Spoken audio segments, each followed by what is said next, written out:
I'm Alex, and today we made the volcano experiment.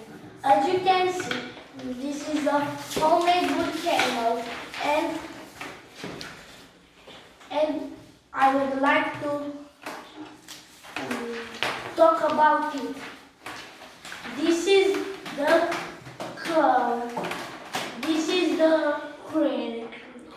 Crater.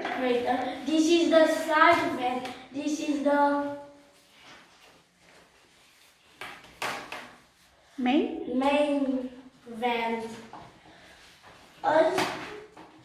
And at the bottom, Do you know the difference about lava and magma? Magma is the metal rock into the volcano, and lava is the metal rock outside the volcano.